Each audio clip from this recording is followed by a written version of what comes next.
I think one of the things that's really powerful is just a lot of people, they give away their sovereignty and their power first thing in the morning. The first thing in the morning, they'll pick up their phone and they'll check everything, because there's the way it's set up, right? They're getting their dopamine fixes and it's just really rewiring their brain. So it's training them just to be distracted all the time. What's your morning routine look like? How does one avoid falling into the trap of reaching right for the cell phone and letting the world dictate? Okay, so I like really managing my first hour of the day and the last hour of the day because that's where I can control. Like sometimes when I go to the office, things are going to hit you and such like that. But here, when you wake up, instead of reaching for your phone, right? Because first of all, I don't keep the phone actually, and I don't touch my phone the first hour. Because the problem is when you check for your email, for instance, all you're training yourself is just how to respond. You're reacting to everybody else's demands that they have for you, all their requests of the things that they're sending you. And so that's something that I don't want to train my brain to do.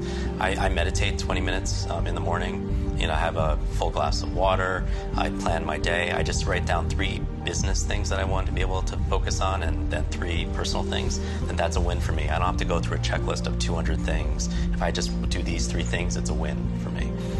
Even Will Smith, he says, 2 most important things is run and read every day. Do something physically and something mentally to be able to keep yourself engaged and active to it. There's so many distractions and there's so many enemies that are out there, and it's literally rewiring our brain. Even social media, the challenge is, with these terms like Facebook depression and everything, because what's that?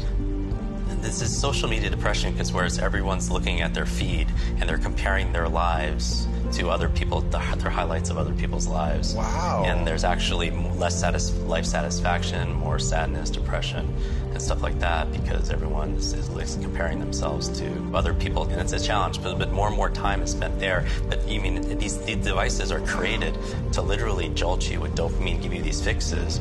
And also, the other reason why you want to routine your life that's important is because a lot of people nowadays, in addition to the overload and the overwhelm we all feel from the demands, is something called decision fatigue.